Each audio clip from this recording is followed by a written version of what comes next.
Good morning, One Church. I was always excited to have you, but especially today, because this is honestly a really special Sunday we've got. Honestly, what is an incredible service, incredible opportunity planned for us today. So, guys, just thank you for being here, whether you're online or in person. Just super excited to get together to worship our God and to seek out opportunities to serve Him together.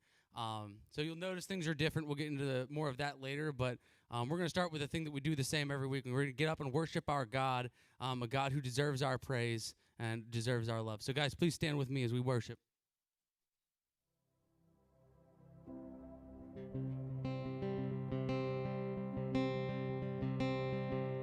Who am I?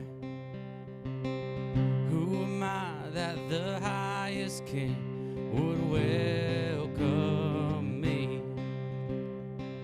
I was lost, but He brought me in. Oh, His love for me. Oh, His love for me. Who the Son sets free, oh, is free indeed. And I'm a child of God. Yes, I am. Free at last, He has ransomed me. His grace runs deep. While I was a slave to sin, Jesus died for me. Yes, He died for me. Who the Son sets free, oh, is free indeed. And I'm a child of God. Yes, I am. In my Father's house, there's a place for me. And I'm a child of God. Yes, I am. I'm chosen. I am chosen, not forsaken. I am who You say I am. You are for me, not against me. I am who You say I am. I am chosen, not forsaken.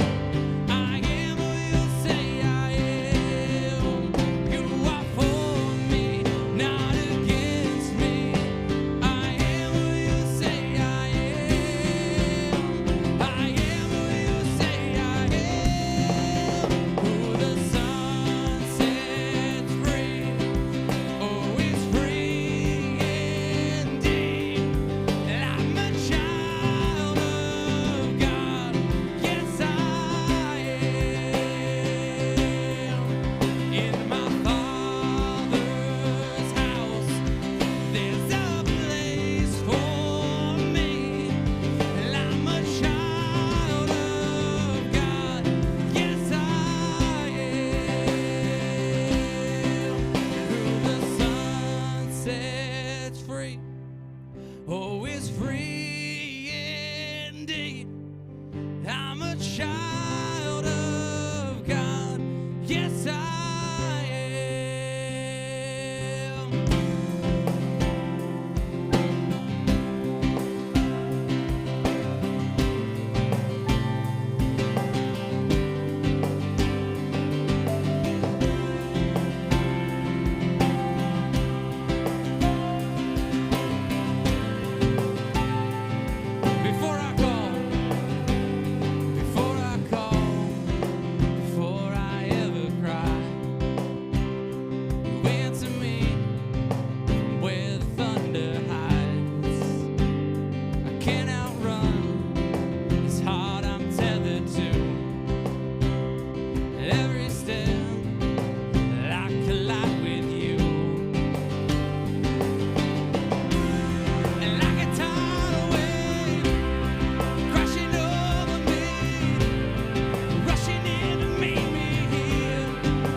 chase me down. Chase me down, seek me out. How could I be lost when you have called me found? Chase me down, seek me out. How could I be lost when you have called me found? You chase me down, you seek me out. Well, how could I be lost when you have called me found? Like a tidal wave, crashing over me, rushing in to meet me. Your love is fierce, like a hurricane that I can't escape. It's tearing through the atmosphere. Your love is fierce. Your love is fierce. Your love is fierce. Your love is fierce.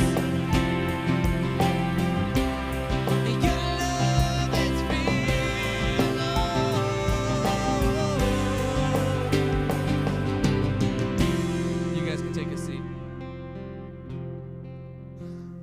Well, hey, good morning. How you guys doing? Good to see you guys. All right, I love it. Hey, it's good to see you. Excited for today's a special day, and I'll get to that in a minute. Real quick, though, we're going to be taking communion early, like during this part of the service. So if you haven't grabbed your communion supplies in the back, go ahead, just go back, grab those. If you're at home, grab something real quick that represents the body and blood of Jesus. We'll get that in a moment. But today is something we're calling Chosen Sunday. Now, this has nothing to do with the TV show that I talk about all the time. Yes, you should go watch The Chosen, but this is something different. It's going to be, I think, a very cool and special day. You're probably wondering, why is there a photo booth with a ring lit up here? You'll see. We're getting there. It's a great morning. But a couple of things as we kind of get our service rolling today. One, welcome. I'm so glad that you guys are here in person, online. If you're a guest with us here in person, welcome. I want to invite you to something we call 1 and 5 right after our service. And what that is, you'll meet me in the back of the room by the orange banner. It kind of matches this bright orange shirt that I'm wearing right now. And I'll give you a 5-minute overview of kind of who we are as a church. It's a great chance to have any questions you have answered. And I'd love to just meet you, share more about our mission and kind of vision of a church. If you're online watching Facebook or YouTube, welcome. Our online host, Maureen, is here to help you and hang out with you guys today. She's posting an online connect card right now to those comments. Feel free to click that link, fill it out, and I'll follow up with you this week with some more information about our mission to work as one to help people follow Jesus. Now, we worship God in a number of ways, and one of those ways is to give back some financial blessings that God's given us. I invite you guys to do that as a way to worship God. And you can do that with cash or check in the blue box in the back of the room, or go to onechurchpgh.com/giving, and that's a safe and secure way to give online as well. If you're a guest with us, though, please feel no obligation to give. This is a chance for those who call One Church their church family to contribute to that mission that we're living out together. And there's one quick announcement that I need to be aware of and share. If not, all the ladies are going to kill me.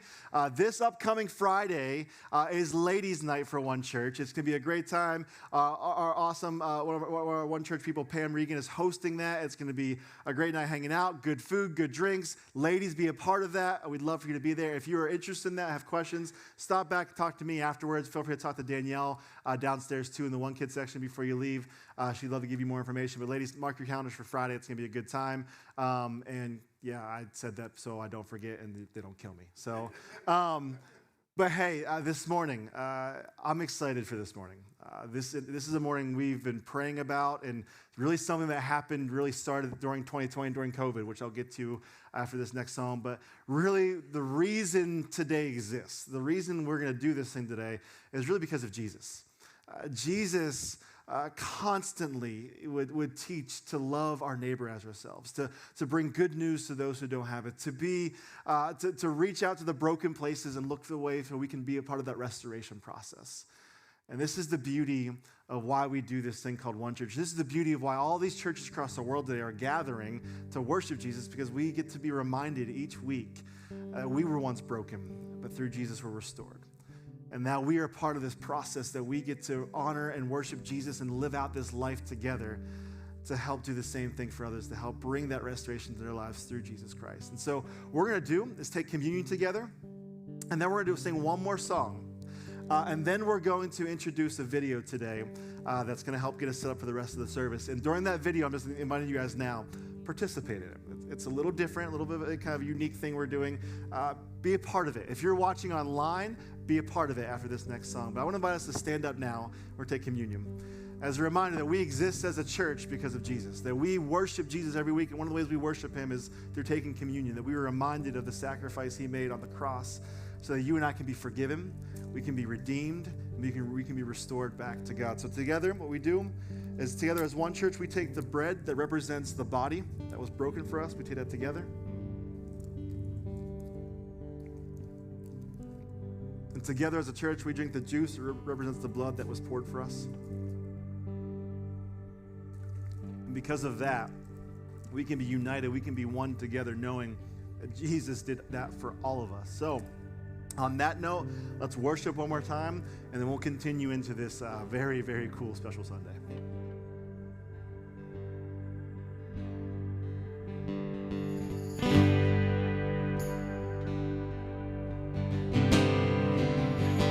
And I searched the world. I searched the world. But it couldn't fill me. Man's empty praise and treasures of faith, never enough. And you came along and put me back together. Every desire is now satisfied here in your love. Oh, there's nothing better than you. There's nothing better than you. There's nothing. Nothing is better than you.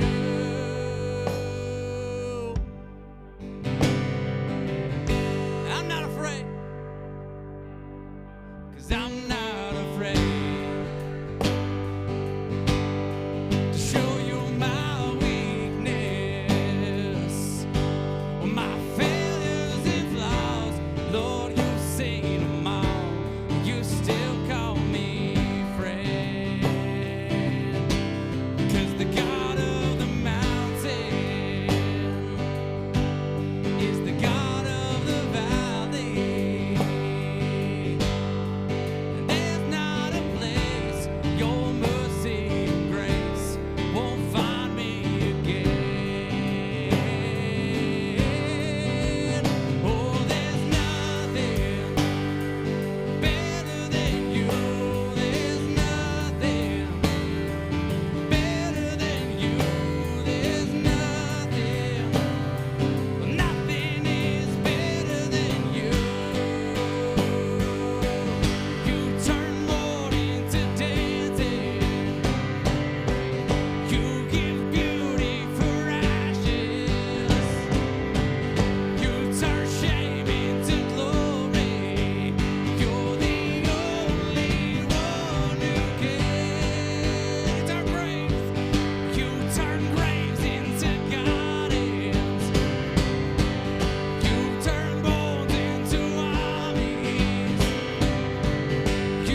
than you. There's nothing better than you. There's nothing, for nothing is better than you.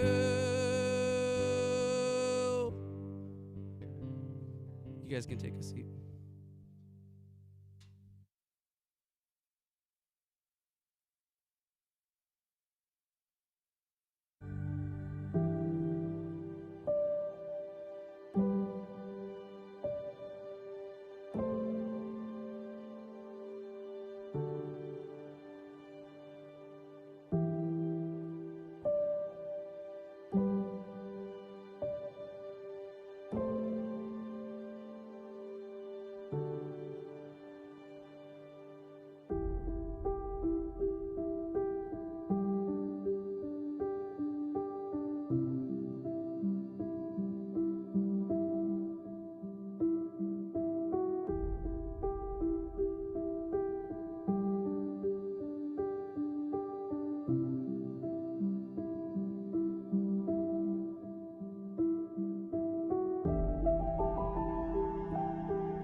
So, obviously, this is the topic today. And this topic, we've just felt like it's important enough to pause everything else we've been doing. We've been doing the Turn the Page series for the last month plus. We're walking through the story of the Bible, and we felt like this is big enough to say, hold up. let's just pause here for a moment this Sunday to talk about this. And I've been looking forward to this day for quite some time. Actually, this day really kind of started during the pandemic in 2020 when this guy, my friend Josh, who should be coming up here in a moment. Josh got a hold of me. This is Josh. He works for World Vision. And he emailed me one day in the middle of the pandemic, when we weren't allowed to go anywhere. We're stuck in our house and things like that. And I'm just like trying to figure out what does one church look like right now. It's like, hey, someone told me about you and your church. I'd love to meet you. So we did the thing that everyone did during the pandemic and got on the Zoom call. And Josh introduced himself. We talked about just life for an hour. There was no purpose behind, the way he wasn't trying to sell me on anything. He's like, I just want to get to know another pastor in Pittsburgh. So we struck up this friendship. We started talking about ministry and church and life. And, a lot of that time and during COVID just felt like, how do we just survive through this? How do we just get through this? But God used this connection with Josh for me and him and now One Church to prep us for something much bigger. And that is a partnership starting today with an organization called World Vision. Now, maybe some of you have heard of World Vision before. Well, World Vision is, for over 70 years, they have been reaching into the darkest places of poverty to try to change the plight of children and families all across the world. They are currently serving the poor right now in over 100 countries. They are providing clean water, they're providing food, they're providing health care, all in the name of Jesus. And what I love about this organization is they're doing all this to reach the broken, and they are unashamedly doing it in the name of Jesus. Because this is what Jesus calls us to do. And today, you and me and everyone watching online, we are invited to join in with them, to join in with this work. Sometimes, I'll be honest, as the pastor of One Church, there's been times where I don't always know what's next for One Church. We're trying to go week to week. I'm like, okay, what's next? As we talk to leadership, what's the next big thing we're taking on?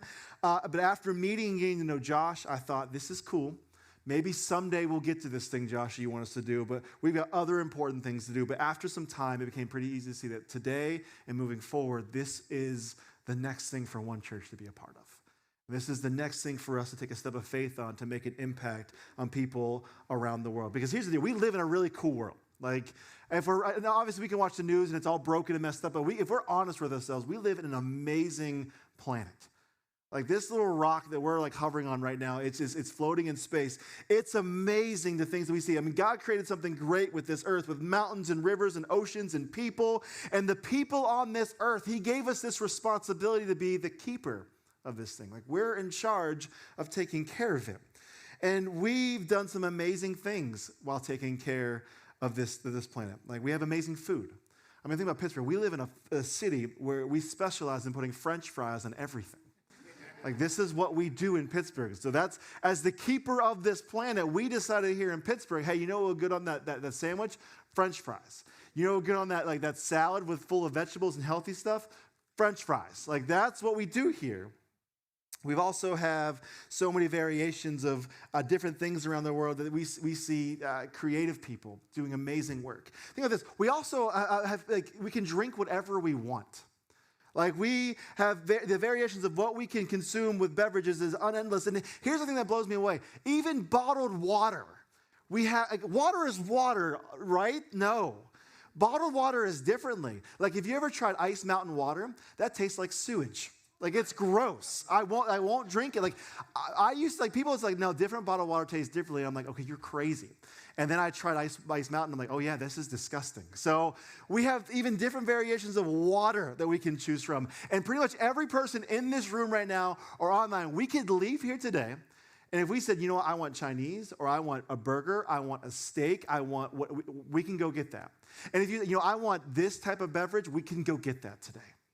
Nothing's going to stop us from doing it. It's pretty cool that we have this life to live. We have amazing homes, amazing buildings. We have beds to sleep on. Most of us are doing really well in life right now. Now, I'm not saying everything's perfect. I know there's people here and online and as part of One Church that it's going through difficult struggles right now. We're not overlooking that. But for the most part, everyone here, we're doing pretty well. We have homes, we have heat, we have food, we have water, we have beds to sleep on at night. It's going pretty well. God has given us this amazing world to live in, and we are meant to be its keeper. And if we're honest, we've done some fun stuff with it, but we haven't done a great job of being its keeper. And if we're not careful, one of the things we can do as people is we can overlook the areas of our world that we haven't been very good at being its keeper of. And this is why we did this Matthew 25 challenge this past week. And I'm not going to show of hands who did it or not. I just want to say this, World Vision, Josh got a hold of me on Monday. He's like, dude, what did you guys do at One Church? I'm like, what do you mean, what do we do at One Church? He's like, a typical Sunday, when they do a Matthew 25 challenge, if they get 20 to 30% of people opting in, it's a good Sunday. We had 75%. So well done, One Church. You guys jumped in on this. And this past week, we can celebrate. That was awesome. We can celebrate the fact that my back still doesn't feel very good after sleeping on the floor this week. But we did the Matthew 25 challenge this week where we got challenges each day, little videos to watch, hear about stories of people, kids lacking food, clean water, refugees who don't have a place to sleep. Every day was a challenge, a video story, devotional, and prayer. It was awesome. It was a good challenge. It was funny watching my kids go through it. The day where they were supposed to fast the meal, we didn't let them, fast lunch because they're growing kids need to learn, eat. But no snacks for them that day. And the worst part was Drew came home from school and the first thing he always does is grab a snack. And so he went and grabbed a snack and put it in his mouth and he was like, oh no, I forgot. And he's that one with the empathy. He feels really bad. I'm like, dude, it's cool. It's all right. Kobe, on the other hand, he didn't get a snack today and he threw a fit all day. I want a snack. But if you know Kobe, that's what he does. But we did this challenge this past week to help put ourselves in the shoes just for a little bit of those who deal with poverty. Just for a moment. To bring better understanding of the broken parts of the world that we often don't see and we often miss. The kids lacking food. It blew Noah, my oldest son's, mind when I told him thousands of kids a day die from not having enough food. He's like, what?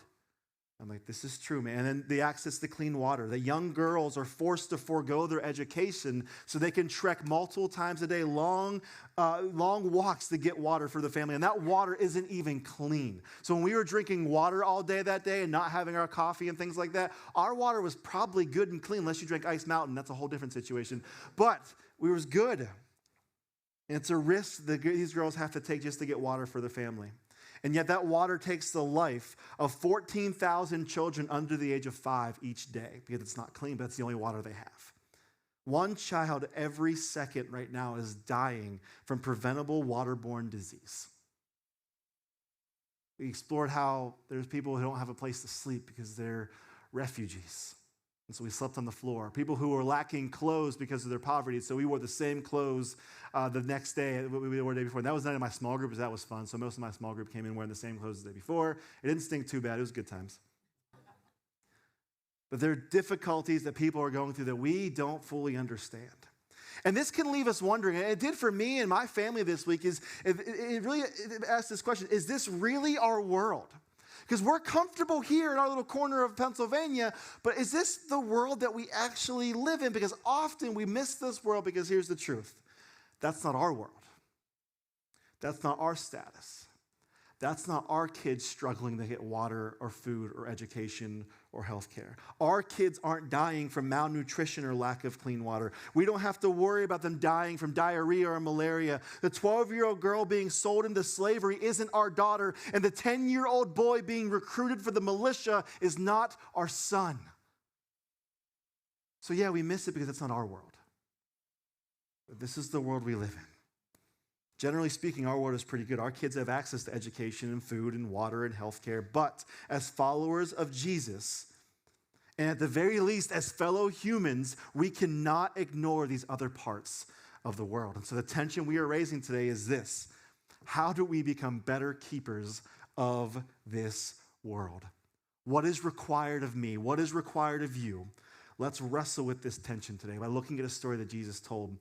Basically what happens, a young lawyer asked this similar question, like, Jesus, what's required of me?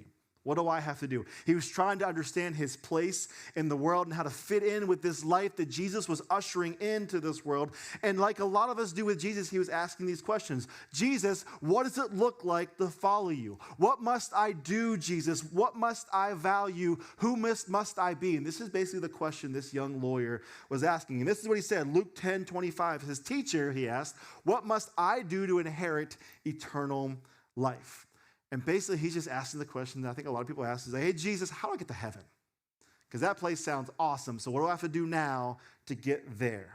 What do I have to do so I can get in? And Jesus replied to him, because he's an expert in Jewish law. That's why he's known as this lawyer. He knows all the law of God. And so Jesus says this, what is written in the law, he replied. How do you read it?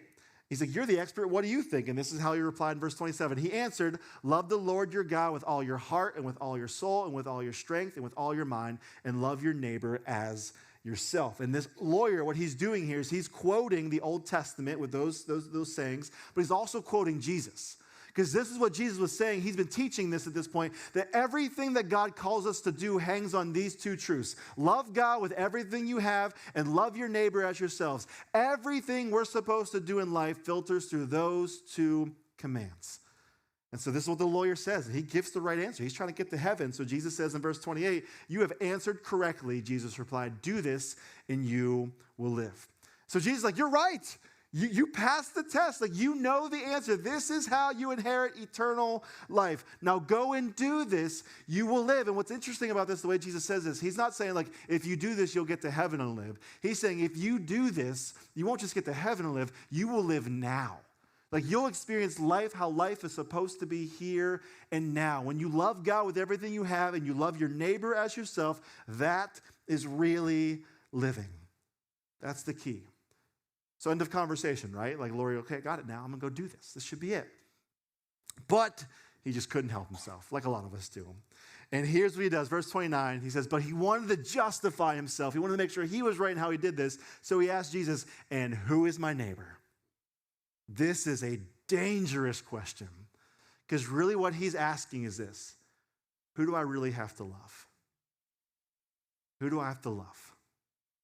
And so Jesus tells the story, I'm sure a lot of us have heard, of the Good Samaritan. And I'm going to read just from my paper here, but this is how Jesus tells the story. He says, it's in Luke 10, just so you guys know for reference purposes. He says, in reply to asking, who do I have to love? He says, a man was going down from Jerusalem to Jericho when he was attacked by robbers. They stripped him of his clothes, beat him down, and went away, leaving him half dead. A priest happened to be going down the same road, and when he saw the man, he passed by on the other side.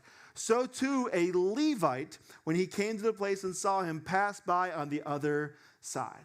So this road that Jesus was mentioning was a very well-known road of that day. It was a very treacherous journey, and it was a very easy place and a common place for robbers to hide out behind rocks and jump out, beat some people, take their stuff, and that's how they get the things they're after. And so this happens to a man. He's a Jewish man traveling down this treacherous road, and these robbers come out, they beat him, they take all of his stuff, they strip him of his clothes, and they leave him for dead. He is there fighting for his life on the side of this dangerous road. And wouldn't you know it? I mean, thank God, right? A priest walks by, a religious man meant to live out God's commands, to love God with everything you have and love your neighbor as yourself. And here comes this priest to save the day, and yet he sees the man and he passes on the other side. And then comes a Levite, which is basically a term for a temple helper, another religious person. Well, the priest must have been busy, but the temple helper, he can do something, right? No, he sees this guy, and he too passes on the other side. And here is why. They probably start thinking, well, if that guy's dead, and I come in contact with him, the Jewish law says I am not allowed to touch this dead body or else I'll become unclean, which means I can't get into where I want to in the temple. I lose my status until I become clean again and do all the ritual cleansings and wait a certain amount of time. That's just a very inconvenient thing for this priest and Levite to go through. So their thoughts is, well, if that guy's dead, that's a very big inconvenience for me. I don't want to deal with this right now. So they pass on the other side of the road and just leave this guy there. So they were worried about their status, and they were worried about them doing what they want to do, not taking care of this man. Now, technically, by law, they were right. If that guy was dead, they'd have to do all that cleansing and all that kind of stuff. But here's the deal. Jesus said everything you do hangs on loving God with everything you have and loving your neighbor as yourself. And passing by someone, if you don't know if they're dead or not, you should at least check. That's loving your neighbor at a very minimal level right there. And so this is what they did. And then verse 33, Jesus said this. He says, but a Samaritan, as he traveled, came where the man was, and when he saw him, he took pity on him. And right now, the audience, when Jesus is telling this story, is like, what'd you just say? Because Samaritan is not a friend of the Jewish people. The Samaritan was a traitor. They were reviled. They were hated. There was racism. There was prejudice between these two groups of people. It's not good. So the religious priest and the religious Levite passed this dying man on the side of the road. But then Jesus twists the whole story all crazy like he goes, you know what? But a Samaritan came and he took pity on him. The one you least expect to help is the one who starts helping the man. And Jesus continues the story. He said, this Samaritan, he went and he bandaged this man's wounds, pouring on oil and wine. And then that Samaritan, he put the man on his own donkey, brought him to an inn, and took care of him. The next day, he took out 2 denarii, which is basically a day's wage, so 2 days' wages, and gave them to the innkeeper and said, look after him, he said.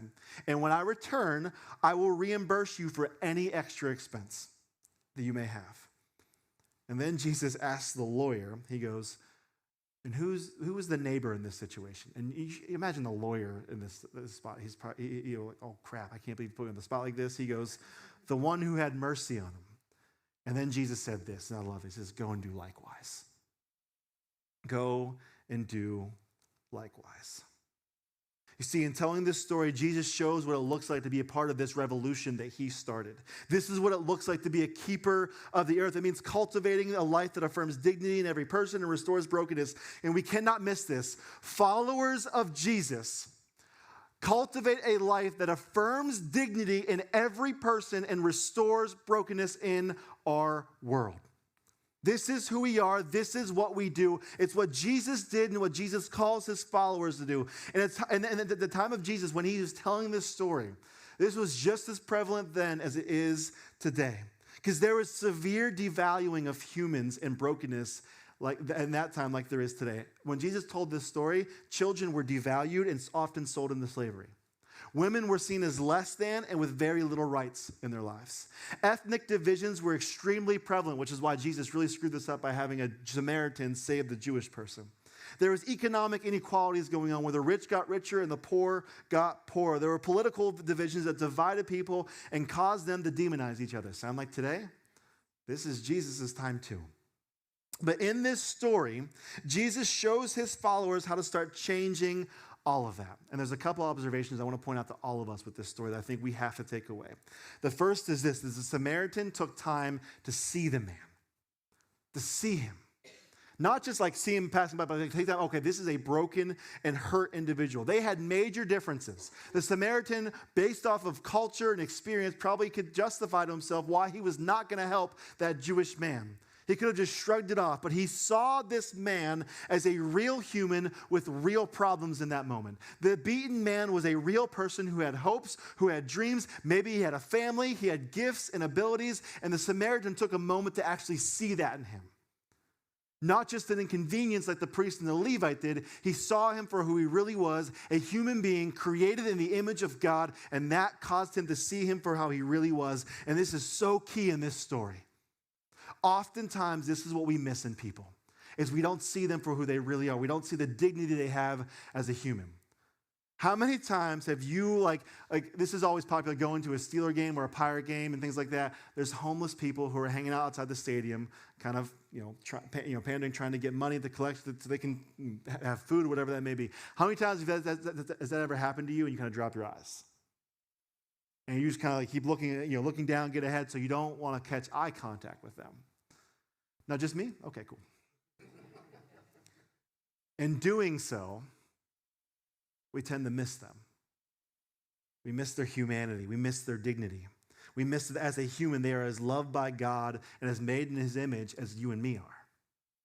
We tend to miss them. And we make, guesses. Well, he'll just spend all that money on drugs. That was always my favorite things. I'm a sucker for that stuff. Like, if I have cash, it's like, okay, here you go. Like, it's bad with that. And I remember doing that in Milwaukee, after doing a youth event with our youth ministry, and there was a homeless man that came up to us, like, do you have anything? I'm hungry, I'm starving. I'm like, yeah, here's some money. And the kids were like, he's going to spend that money on drugs afterwards. I'm like, you don't know that.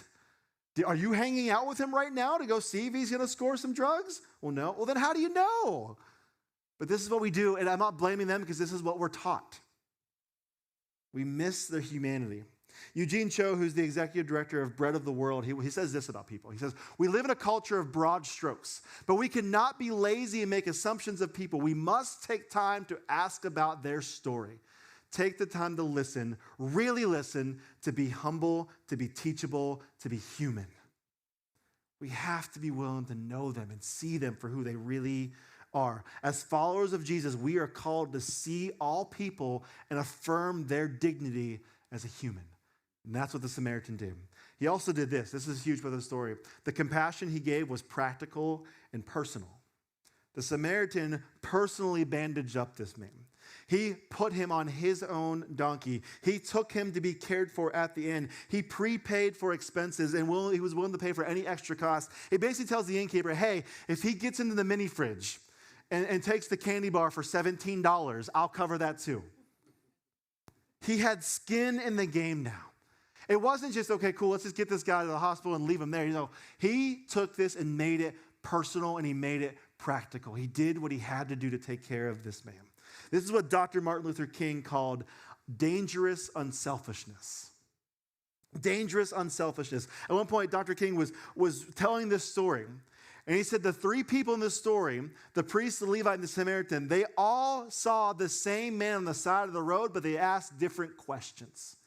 The priest and the Levite asked this question, if I cross the road, what will happen to me? The Samaritan asked, if I don't cross the road, what will happen to him? And there's the difference. That's the dangerous unselfishness that Dr. Martin Luther King would talk about, and this is the dangerous unselfishness that we have to live out as followers of Jesus. It's part of the center of the gospel of Jesus. Dangerous unselfishness. We see the dignity in every person, and we look to make the compassion we give them both personal and practical. And Jesus declared this was a central point of his ministry. Early on in Jesus' ministry, he went into a synagogue. And basically what would happen is you could go and you could pick out a scroll to read for all who would be willing to listen. And so Jesus does what Jesus does. He causes a ruckus with the scroll he picks out this one day. He picks out this scroll in Isaiah. And he takes it out, unrolls it, and he reads this verse that we have recorded in Luke 4, 18 and 19. Jesus says this. This is what he's reading from the Old Testament, really declaring that this is him. He says, the Spirit of the Lord is on me because he has anointed me to proclaim good news to the poor. He has sent me in to proclaim freedom for the prisoners and recovery of sight for the blind, to set the oppressed free, to proclaim the year of the Lord's favor. He's like, listen, here's what I'm here to do. I'm here to bring good news for the poor. I'm here to bring freedom for the prisoners. I'm here to bring sight to the blind. I'm going to set the oppressed free. I'm showing that God's favor is on people, and I'm doing this because God has anointed me with his Spirit. And basically, that ticked off all the religious leaders at that point. Like, who does this guy think he is saying that? But Jesus is saying, it's part of my ministry. Yes, you don't see the big picture. I'm going to die for all of you, for all of sins, for all of humanity, for all time. But in the process, I'm here to bring justice where things are broken. Jesus is saying in this moment, no matter who you are, what you have done, or what you don't have, whatever your baggage is, it doesn't matter, Jesus says, because he's saying, I see you, I have compassion for you, and I choose you. That's what Jesus is doing here. He's saying for everybody, no matter who you are, I choose you. There is something life-giving about being chosen. There is something powerful about someone seeing you and saying, I choose you. I want you. I have compassion on you. I have grace for you. I have forgiveness for you. I want you for this thing that I'm doing. You guys ever been chosen before? I got to humble brag really quick because there was one moment in my life that I was like, oh my gosh, you're choosing me for this? And basically it was when I was living in Wisconsin still. And I went to Butler High School, about an hour north of here, and it's a big school. Like, I think I graduated with like 600 plus people. There was actually someone speaking at our graduation. I leaned over to my buddy Jared, I'm like, who is that? And he's like, that's so-and-so. She's graduating with us today. I'm like, I have no idea who she is. Like, it's just a big school, so it's very easy to kind of get lost. You just kind of have your friend group, and that's it, because there's 600 plus people. And so each year, Butler does this thing towards graduation called Black Laureate, where it's a chance to invite kids to be encouraged, to be kind of loved on, but really to help them and encourage them with their faith as they're graduating high school and going off to college or military or trade school, whatever they're going to do. And every year, they pick a alumni, I wasn't say prominent, but I'm not prominent, like an alumni to come and speak at this. And I get this phone call one day like, hey, this is so-and-so. We want you to come back to your high school and speak to this graduating class. And I'm like real cool on the phone. I'm like, okay, cool. That sounds awesome. Like, what would you like me to do? Inside, I'm like, what? You picked me? That's why I saw him like dance on the phone. Like, this is awesome. Because in that moment, I was chosen. In that moment, what I heard is like, hey, of all the alumni we could pick from, we want you. Of all the people we could have speak into the lives of these students, we want you this year. We want you to come and share the good news of Jesus with them. And like inside, I'm like, this is awesome. Because I was chosen. There is something life-giving about being chosen. If you ever picked not last in sports at recess, that's life-giving. It's powerful. Someone sought me out and chose me. When we are seen and we are chosen, it gives us life.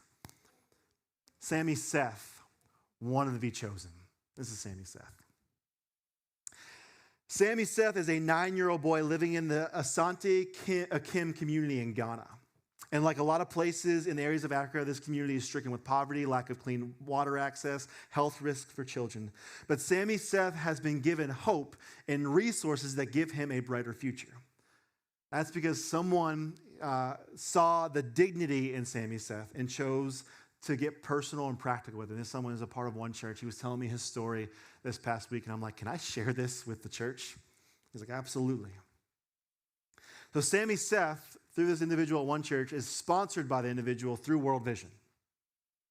And that sponsorship by this guy is giving Sammy Seth a chance to have a future, to have hope, to have health care, to have education, to have clean water.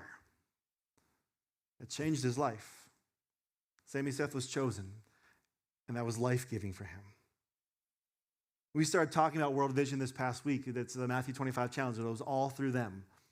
And World Vision is specializing. The backbone of what they do is child sponsorships. What they do is they go into communities all around the world, and they invite people to sponsor children. That sponsorship goes to share with that community to change the kids' lives and the community's situation. And here's the deal. It's $39 a month. And what that $39 does, this is what it does, is everyone who sponsors kids in that community, they get pulled together, and all that money gets pulled together to provide health care for those kids, to provide food, to provide clean water. It provides resources for the entire community so they can get out of this extreme poverty and have a much better life and a much better future. It's changing communities and it's changing lives. And this is what it's like to be a keeper of this world. And as one church, we now have a chance to go and do likewise. Today, you have a chance to say yes to this idea of being chosen. And what we're doing is we are partnering with World Vision, and we are partnering with Discovery Christian Church in Cranberry. If you guys don't know them, they're one of the churches that helped start us. And so we're partnering with them today too. And as of this moment, they're talking about the very same thing at Discovery this morning, which is really cool. And we are partnering with them to see the dignity in people and help restore what's been broken in the world. And we have a chance to do that in a really cool place called Gisagara, Rwanda. This is who we're partnering with. And this is a beautiful country. It's a very clean country. I was blown away. I learned the last day of the month, Rwanda has a cleaning day where you're not allowed to work or anything else except everybody in the country cleans. They clean their streets, they clean their sidewalks, they take care of it all. And because of that, it is one of the cleanest countries in the world. Imagine if we did that here in America. It'd be crazy. They're also very unique compared to other countries in Africa. They are a country of one tribe and one language. It's also called the land of 1,000 hills. So it's the Pittsburgh of Africa. So that feels like a cool partnership, right? But it was also ravaged by civil war and genocide in 1994, if you know that story. Just brutal atrocities took place. And on the outside of it, the other side of that genocide, there's a huge HIV and AIDS epidemic that leaves children without parents and the basic necessities of life. But there is hope in Gisagara, Rwanda, and that hope is through Jesus, you and me. through a personal and practical partnership. And the invitation is for us to sponsor children in Gisagara, Rwanda. Here's what World Vision is doing there. They are working to provide clean water in every community in Rwanda by the end of next year. And us jumping in with Discovery is going to help us provide clean water for a community in Gisagara, Rwanda by the end of next year, which is going to change everything. It's also going to help them strengthen the healthcare structure in that community. One of the biggest problems they have is they don't have the healthcare needed, so the maternal deaths at birth is very high, which means a child is born and now his mother is not there anymore. And so the healthcare structure this is going to help go to is going to help reduce those maternal deaths and increase children's livelihoods. So it's a game changer. And what I'm inviting you to do is today, you and your spouse and your families, is to say yes to sponsoring a child. It's $39 a month. Not a single dime of that goes through one church. This is not a one church thing today. Now, oftentimes, like, we're still a young church, but we're trying to figure out our way, like, oh, the idea of inviting people to give money elsewhere and not one church, that could hurt us. I'm not worried about that. I'm worried about how we live out our mission that Jesus calls us to. And what happens is our money, as we sponsor children, will get pulled together with families at Discovery Church, working with World Vision to support the children we sponsor, and it's going to help those individual children and their families and help the entire community. I mean, think about this. One of the most dangerous things that community deals with is not having clean water. And by the end of next year, because of us and Discovery, that community, all of the community, will have clean water. That changes everything. This is going to affirm their dignity and repair what's broken. But here's the cool thing. This isn't some normal child sponsorship. This is something that they call chosen. Normally what you do if you've ever sponsored a child before is you go and there's like these packets of information for the kid, like their pictures on there, their names on there, their birthdays there, and we as Americans get to go, oh, I'm picking that kid because he is so cute or she has the same birthday as me. This is so much fun. Let's pick that kid. There's nothing wrong with that. That's awesome. But World Vision was praying, how do we give the dignity to the children even more? And they believe God gave them a powerful way of doing this. They actually let the child choose who sponsors them. I'm going to invite you to watch this video that kind of gives more of a glimpse of what chosen really is.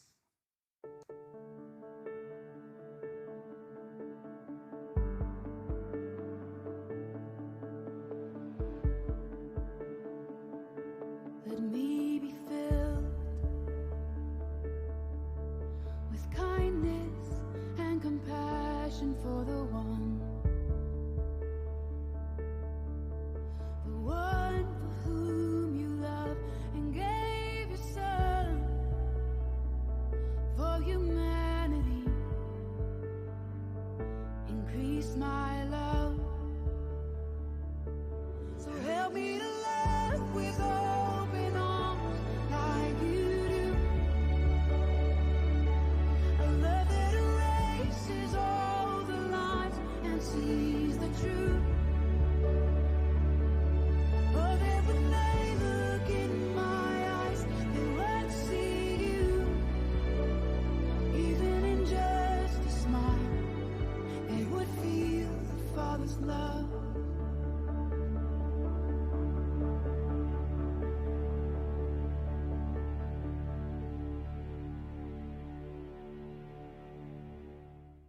Give me a minute. I've watched that video a couple times, and it kind of gets me every single time, but so this is what we're going to do. Invite us to sponsor children. Because there is a child currently in Gisagara, Rwanda, waiting to choose you. And what's going to happen is on this upcoming Wednesday, they are throwing a huge party for a bunch of kids in that community. And they're going to have fun, they're going to dance and celebrate the kids. And at a certain point in this party, and World Vision treats this as a huge celebration, these kids get to go and they're going to see pictures of us and pictures of people from Discovery, and they get to go, you know what? That family looks awesome. I want them to choose me. Or that person looks fun. I want that person to choose me, whatever it may be. And then they're going to write a letter and draw us a picture explaining why they chose us. And then next week, we're going to come back here and we're going to have an envelope with that information. And so we're all going to be crying next week when we find out why a kid chose us. Because we first chose to see their dignity and help restore what's broken in their lives. These kids get to pick us. which is going to be really cool. And then you get to build a relationship with the kid, but you can write back and forth. And technology is so awesome now is you can go through the World Vision app and you can send notes to the kid through the app now, which is awesome. And World Vision makes sure it gets there. You can get them Christmas gifts. Like, it's an amazing relationship. It's not just like a transaction once a month. It's a chance to build a relationship with this child. That's going to be a huge celebration. And I'm excited about it, and I invite you to be a part of it. This past Thursday, I got to be on a Zoom call. I took a screenshot. I look really serious in this. But first, I just want to point out, you need to make sure you find someone in your life that looks at me the way Josh looks at me.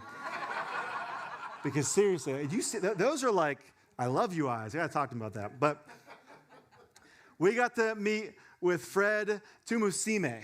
He is the head person on the grounds in Rwanda. And he's helping these area projects get taking place all over the country. And I had a chance to talk with him and hear his story, along with Josh and some Discovery staff members this past week. And he shared more about the work there. And currently, right now, there are 26 area projects all over Rwanda. And currently, there are 57,000 kids sponsored by World Vision in Rwanda. But there's need for plenty more. And this is where we can jump in. And when he says, a lot of what this goes to, they have this program called WASH. And that stands for water, sanitation, and hygiene. And that goes to change everything. When you have clean water that can provide water and sanitation for hygiene for children and for communities, it changes everything. And that goes to help give child protections, increase livelihoods, and increase health and education. And we can be a part of this thing. And so here's the deal. This is the one thing we're walking away with. Go and do likewise. Because the same thing Jesus told the lawyers, the same thing he told us, go and do likewise. See their dignity, restore what's broken. And here's why this is a big deal to us. This is why, after a while, after lots of conversations, we've decided to do this. First, kids matter. My God, do kids matter? And not just our own children, all kids. And Jesus calls us to do this, to see the dignity and restore what's been broken. And we get to enter into a life of a child and change it while they're to be currently changing our lives because of this relationship. Now, why Rwanda? Why did we pick this one? I've never been to Rwanda. I don't have like some personal attachment to it. For one, it makes sense for us to do something and partnering with a local church here in Pittsburgh. This is what it looks like to be one sometimes, to work with other churches. This is us working as one to bring the light of Jesus to them. And here's the truth. At the end of the day, it didn't even matter which country we picked. Because we had so many options to go in and make a difference when it came to global poverty. But now we've been chosen to pick this community of Gisagara, Rwanda, to love this country, to love this community. So let's do this.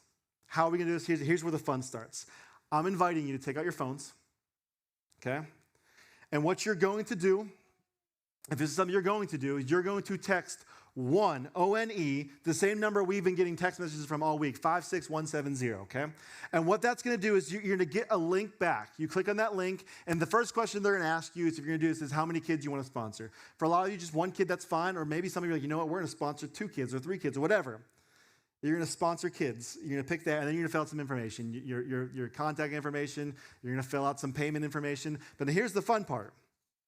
Then you get to upload your photo, hence the photo booth. And what we're inviting you to do is, here in a moment, is invite you to come up with your families. If you have kids down on One Kids, go get them because they need to be a part of this. Come back up, take a picture, and Scott and Christy will be running the photo booth. They'll take your cell phone, take a picture with your cell phone, then you'll upload your photo, and then you'll put all that up. It's very easy to do. I'll be around too. My family and I already did it this morning. If you have questions on it, I can help you. You upload your photo, and you'll be set up to sponsor a kid. And then on Wednesday, your picture's going to be hanging up in Rwanda, probably something that you never thought was possible. And a kid's going to pick you. And then they expedite all this information back, and on next Sunday, there's going to be an envelope with your name on it. And inside the envelope is a picture of the child that sponsored you, a little letter and a picture from them, and that relationship has started. And things change because of this. There's a few reminders I want to give you though with this. If this is a tension of, okay, can we financially afford this? I understand that. My encouragement for you is to try to figure that out. Maybe it's one of those things where you eat out a little less each month. Because really, if you think it's just a family of 4, it takes about $40 to feed a family of 4, at least $40 to eat out. So maybe you don't do that. Maybe on those meals, you eat rice and beans as a reminder while you're doing it. But I encourage you maybe to make some adjustments in your life to make this happen. I encourage you, if you have kids, to include them in this adventure and relationship. Have them help write notes and letters back to the kid. Make sure they know why they're doing it. Now granted, I was able to cheat. I knew what we were doing, so I was telling our kids all week what we were doing, and they're pumped about it. And I promise you, your kids will be too. One of the things you have to make sure you do, though, if you're going to do it, if you need time to even talk about it after service, take time to do it, take the picture still. But if you're like, you know what, we need to look at things really quick, here's what I encourage you to do. Do pretty much everything. Take the picture and everything. Talk about it at home. Just make sure everything is uploaded by 9 p.m. tonight. That's the deadline for World Vision. And then they'll get the process going, making sure everything's good to go by Wednesday. But I encourage you to say yes today. If you have any questions, come talk to me. And don't miss next Sunday because it's going to be awesome. Like, we're going to see who these kids are who picked us, and we'll all be crying. It's going to be a good time. But be a part of them. Be a part of Chosen.